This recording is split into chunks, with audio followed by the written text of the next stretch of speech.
So this is your Warlock deck I made. It's kind of standard Zoo with a few substitutions based on...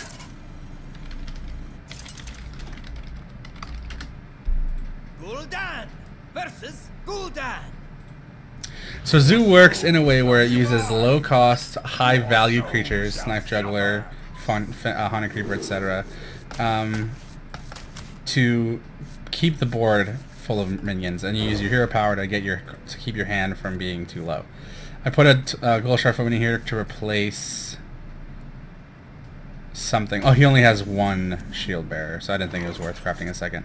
I'm gonna drop this though, because it's so the Argent Squire trades with 2 health minions, so it's very valuable on a turn 1 move. See, this minion is a great example. If he swings in, like I can swing into it twice to take it out. What we're gonna do here is we're gonna drop Nubrian Egg. We'll ping this guy once. If he doesn't like death coil me or anything, yeah, or he can coin into another minion and potentially kill this. But this traded with this guy. Perfect example, like exact trade.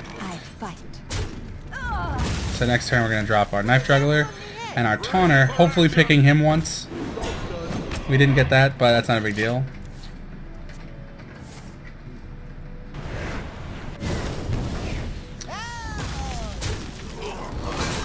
He killed it with the Demon Fire and then try to trade. But here we're going to actually get a very big creature. Direwolf Alpha is used to activate these Nerubian eggs. You put a Direwolf Alpha in between them, turns them into creatures that can attack, and then use them to trade and sacrifice to get your big 4/4s out. So he's going to probably do that to this again. Dark Iron Dwarf also acts as an activator. I can swing Dark Iron Dwarf into... I could use my Dark Iron Dwarf, put it into this thing, and then swing directly into the Succubus if I want to. I'm not going to because I drew Hellfire. Hellfire also activates eggs. So it killed the Succubus, kept this guy alive, and popped the egg itself. So we've got 2 4-body creatures.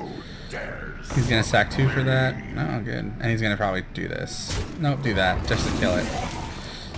So in this situation, what we're going to do is we're going to draw first. We'll trade because the Doomguard has such a huge body, and we're going to ping him for 1. See, even though we were down to 1 card, we drew a second time, and I've got these 2 big bodies on the board, with him having nothing to respond with. So you're pretty much, once you get to turn 4, 5, or 6, you'll be in a situation where you can draw every time. So we'll do just that. We're going to draw, see what we get. Awesome. We'll run you here. We've got no eggs. We'll put down these Harvest Golem to see if it'll ping off this guy. I'm going to trade here because I don't want him creating more creatures. He'll probably do this next turn. I could risk dropping the Argent Sergeant so that it picks this guy, but it's possible it won't. So I'm going to save him in case I need him later. So Immortal Coil is one of these guys, and then he'll probably trade.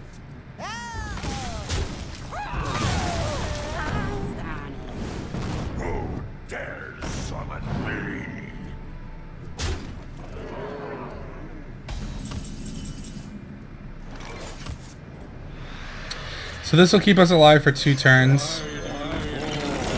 I'm going to take out his guy and kind of leave the board as is. So he'll sack it. See, he sacked it for me to clear the board. It's the AI, though. That's why he did that.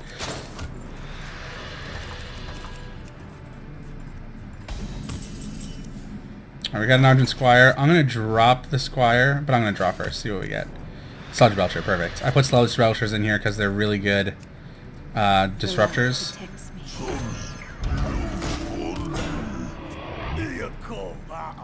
He's just trying to get that 4/4 body out there, which is understandable. I'm also going to get the 4/4 body out, but I'm going to buff this guy twice to kill the 4/4, keep it on the board, and then get everything out there. I'm not afraid of board clears because I'll still get creatures out of them. And that's game. He can't do anything this turn to end the game. Don't be afraid to use your hero power when it's live or die. Like, if you know he's going to kill you next turn, regardless of what you do, don't be afraid to use your hero power. If you're in a dangerous spot, like say you're up against another Warlock and you've got 8 health, you're in danger. There's a possibility he could hero power, soulfire your face. So you want to keep yourself at least above 9 when dealing with those types of threats. Cleanse the Sunwell. And that's the Warlock deck. You want to mulligan into at least a 1-drop. Coin into a 2 mana cost creature is acceptable, but you want to make sure to stay alive and use your hero power to constantly refill your hand and put out those high value creatures.